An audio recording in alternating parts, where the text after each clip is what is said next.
अस्सलाम वालेकुम और गुड मॉर्निंग दोस्तों, कैसे हैं आप। और मैं उम्मीद करता हूँ बिल्कुल खैर से होंगे और अपने ज़िंदगी के कीमती लम्हात को एंजॉय कर रहे होंगे।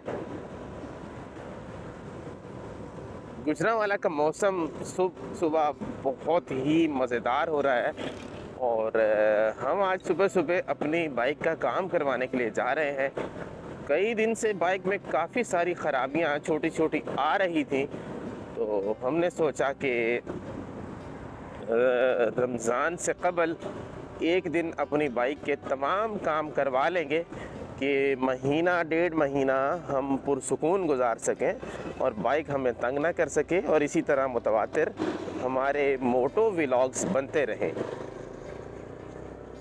तो इसी सिलसिले में आज हम बाइक का काम करवाने के लिए सुबह सुबह निकल पड़े हैं और हमने जाना है आज सियालकोट बाईपास की तरफ।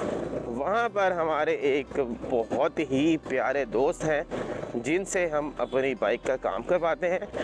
आज हम आपको उनसे भी मिलवाएंगे और उनसे भी हमारी गपशप रहेगी।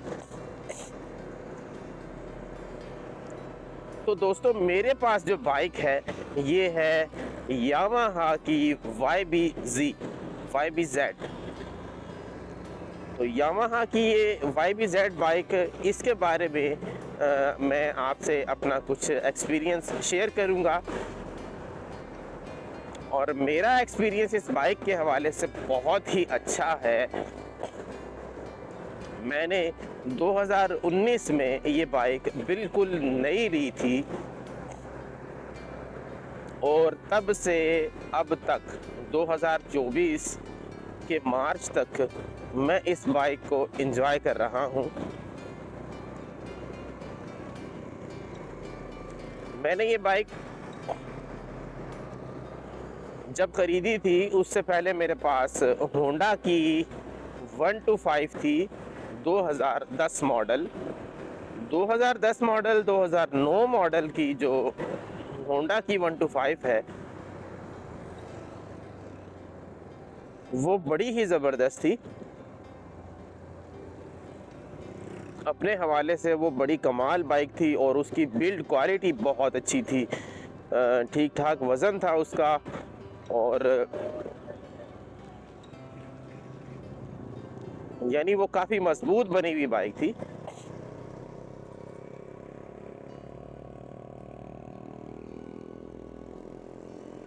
तो वो जो होंडा की 125 थी वो मैंने तकरीबन 5 साल यूज़ की और 5 साल यूज़ करने के बाद मैंने उसको फिर जिस कीमत पर लिया था इस्तेमाल करने के बाद उससे थोड़ी सी ऊपर कीमत पर मैंने उसको सेल कर दिया, क्योंकि उस वक़्त जो उसकी वैल्यू थी वो वैल्यू अच्छी थी।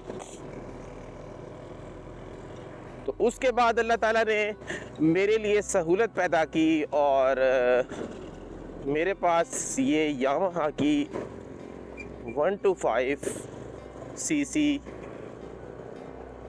YBZ आ गई।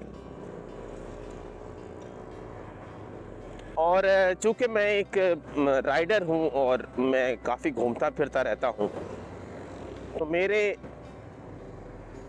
यानी इस बाइक को मेरे पास आने के बाद मैंने इसको ज़ीरो से लेकर 40,000 किलोमीटर तक चला लिया है।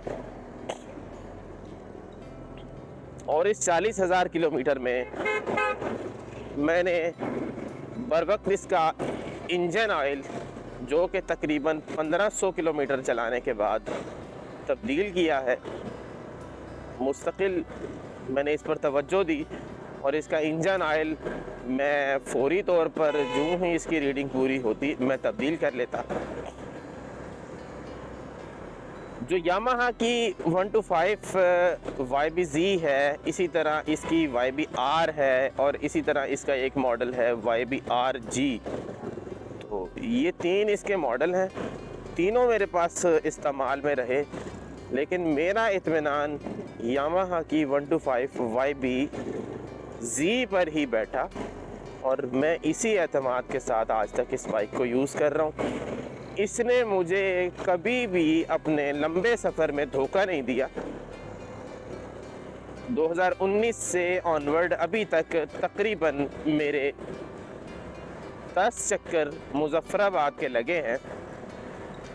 मुज़फ़्फ़राबाद मुख्तलिफ़ रास्तों से गया हूँ, वादी नीलम, वादी जेहलम, लीपा और 8 मुकाम तक, और कुछ उससे थोड़ा सा आगे तक कुछ इलाकों में मैं अपनी इसी बाइक पर गया हूँ।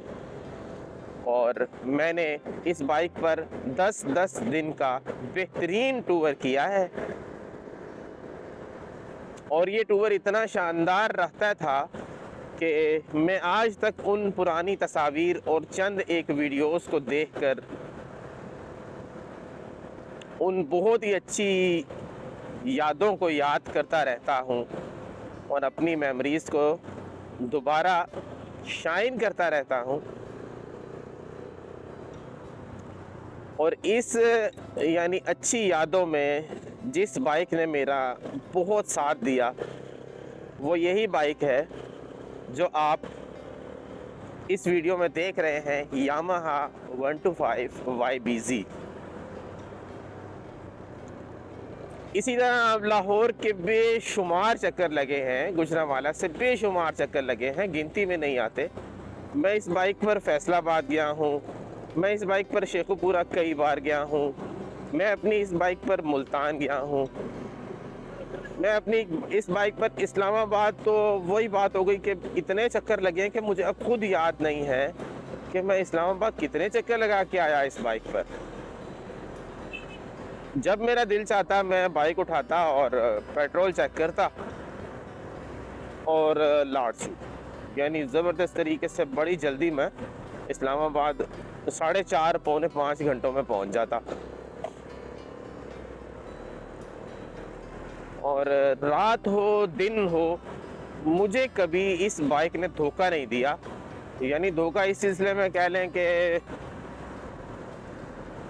जितना मैंने इसका ख्याल रखा उतना ही ख्याल इसने मेरा रखा और मुझे कभी तंग नहीं किया। हाँ, एक बार गुजरांवाला शहर के अंदर ही मैं एक जगह पर खाना खाने के लिए रुका और मैंने बाइक अपनी जब उस होटल के बाहर खड़ी की और खाने वगैरह से फ्री होकर के जब मैं दोबारा आया और मैंने बाइक स्टार्ट की तो बाइक स्टार्ट हुई थोड़ी देर बाद और जस्ट 5 मिनट चली और मेन जीडी रोड पर कंगनी वाला बाज़ार के पास, जो आपने मेरी वीडियोस देख रखी हैं, उस बाज़ार के बिल्कुल पास बाइक बंद हुई और बाइक स्टार्ट ही ना हो। मैं काफ़ी परेशान हुआ कि यार अभी तो अच्छी वाली चल रही थी, ये चलते चलते अचानक इसको क्या मौत पड़ी। तो मैंने अपने कुछ दोस्तों को फ़ोन किया और उन्होंने मुझे कहा कि आप अपनी बाइक का करंट चेक करें कि हो सकता है इसमें करंट ना आ रहा हो जिसकी वजह से इसका इंजन इग्निशन ना ले रहा हो। मैंने चेक किया तो वाकई में ऐसा ही था और इंजन को करंट नहीं मिल रहा था, यानी इसका मतलब है इसकी कॉइल ख़राब हो चुकी थी। तो खैर मैंने फिर इसकी कॉइल चेंज कराई और मैंने इसमें जो यामाहा की ओरिजिनल कॉइल थी वो मैंने निकलवा दी और निकलवाने के बाद फिर मैंने इसमें सुजुकी GS 150 की कॉइल, जो थोड़ी बड़ी होती है और ओरिजिनल जापानी, थोड़ी पुरानी थी लेकिन जो बाइक मैकेनिक था वो हमारा दोस्त था और उसने हमें वो एक ज़बरदस्त सी कॉइल तलाश करके दी और आज तक ये वाक़या 2020 का है और आज तक हम उसी कॉइल के ज़रिए स्पीड जा रहे हैं। तो और उसके बाद मैंने सिर्फ एक बार इस बाइक का चैन गरारी सेट चेंज करवाया है। शायद मैंने इसका तकरीबन कोई 4 बार इसका मैंने फ़िल्टर चेंज कराया है और इसके फ़िल्टर को आप बस जब भी आप इसकी ट्यूनिंग करवाएं, मैं इसकी ट्यूनिंग करवाता हूं तकरीबन 3000 किलोमीटर बाद।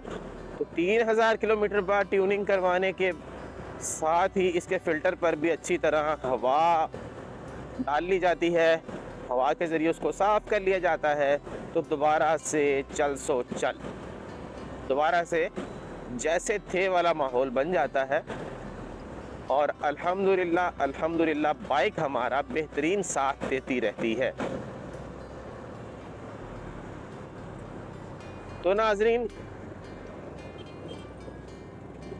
इसी तरह 40,000 किलोमीटर में मैंने अभी तक एक बार भी इसकी क्लच वायर तब्दील नहीं करवाई, जो कि अब तब्दील होना मांगती है कि 40,000 किलोमीटर चल गया है, उसकी एडजस्टमेंट बहुत कम रह गई है। क्लच वायर की वायर नहीं, क्लच केबल कहेंगे हम उसको, वो चेंज करवानी है। उसके अलावा मुझे इसके ब्रेक शू चेंज करवाने हैं और इसी तरह छोटे मोटे काम करवाने हैं। मेजर काम इसके अंदर अभी तक कोई नहीं निकला और मुझे उम्मीद है जिस तरीके से हम इसका ख्याल रख रहे हैं वैसे ये हमारा ख्याल रखेगी और हमारी जेब पर भी ये बाइक भारी नहीं होगी। अब हम थोड़ी सी बात कर लेते हैं इसकी जो दौरान सफ़र इसकी वाइब्रेशन है और इसकी आवाज़ है उस हवाले से। अच्छा, इसकी जो आवाज़ है उन्होंने काफ़ी हद तक कंट्रोल कर रखी है और बड़ी ही मुनासिब सी इसकी आवाज़ है। यानी आप जितना मर्ज़ी तेज़ सफ़र कर रहे हो, स्पीड आपकी जितनी मर्ज़ी हो, 100 प्लस भी स्पीड हो, तब भी इसकी आवाज़ ऐसी नहीं है कि वो कानों को फाड़ दे। जिस तरीके से ये होंडा की 125 जब इसको हम थोड़ी स्पीड देते हैं तो ये आवाज़ पैदा करती है, तो ऐसी इसकी आवाज़ नहीं है। इसकी आवाज़ बड़ी ही ज़बरदस्त, बड़ी ही कंट्रोल्ड आवाज़ है। तो ये तो हो गई आवाज़ की बात, क्योंकि सफ़र में बंदा जो तेज़ आवाज़ होती है या अपनी सवारी का ज़्यादा शोर होता है उसकी वजह से थकावट का शिकार होता है।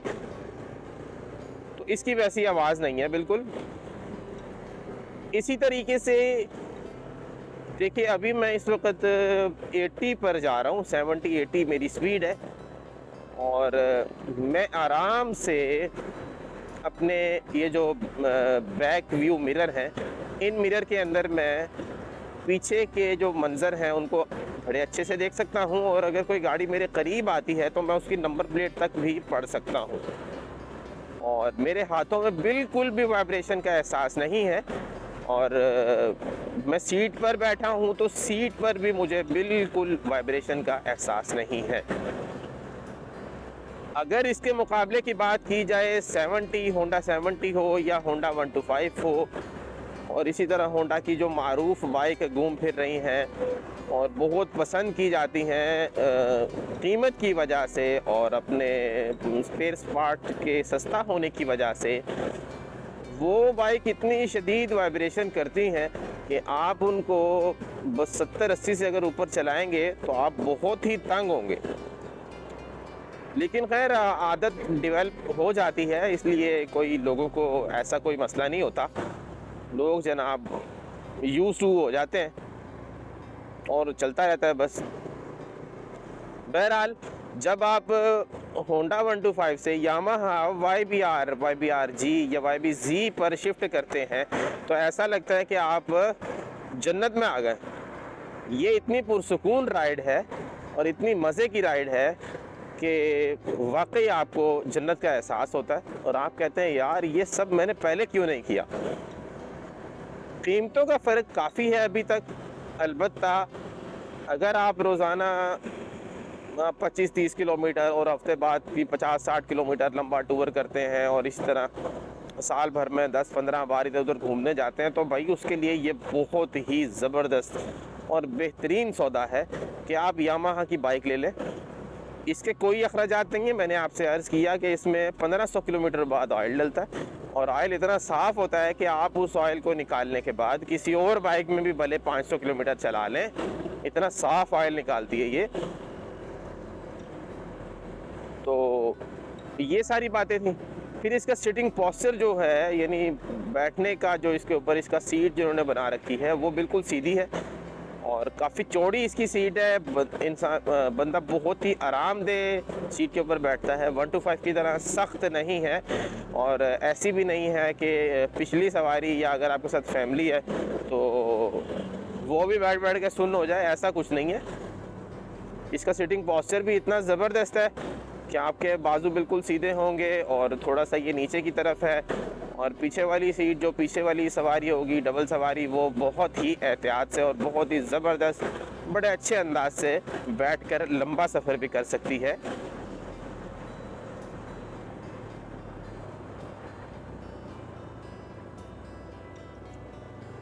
तो नाज़रीन, ये थी कुछ सादा सी बातें यामाहा YBZ के बारे में, जो मेरा एक्सपीरियंस रहा है मैंने आपके साथ शेयर किया। इसी तरह 1 to 5 जो होंडा 1 to 5 है उसका भी एक्सपीरियंस आपको मैंने शेयर किया। पाकिस्तान में एक बात की जाती है, वो बात बड़ी अजीबोगरीब सी है। हो सकता है किसी को वो बात बुरी भी लगे, लेकिन कर देनी चाहिए, मालूमात देनी चाहिए। तो वो ये है कि मैं अपने दोस्तों के दरमियान बैठा अगर किसी से मशवरा करूं कि यार मैंने ना बाइक नहीं लेनी है तो कौन सी लेनी चाहिए, तो कितने सारे सीधे बीधे मुझे कहेंगे यार तू ना चुप करके ना होंडा ले ला। अच्छा, होंडा हमारे गुजरांवाला में कहा जाता है, यही होंडा कंपनी की जो 125 सीसी बाइक है उसको होंडा कहा जाता है। होंडा ले ला, होंडा कोई मेरा ख्याल है 2.5 लाख प्लस हो रही है, इतने की वो होंडा आती है। अच्छा, मैं उससे पूछूंगा यार होंडा के फायदे, वो पार्ट्स बड़े सस्ते नहीं होए। अच्छा यार, ये क्या पार्ट्स रोजाना तब्दील होते हैं या हर थोड़ी देर बाद, आधे पौने घंटे बाद उसके पार्ट्स तब्दील हो जाते हैं या 2-3 दिन बाद? बंदा पूछे यार ये पार्ट्स में सस्ते हैं तो फिर भले महंगे जैसे भी हैं, लेकिन क्या हर वक्त वो चेंज कराने पड़ते हैं? जबकि ऐसी बात नहीं है, पार्ट्स उसके यकीनन सस्ते हैं लेकिन उसी तरह फिर क्वालिटी भी तो वैसी है ना। तो ये है जनाब बात।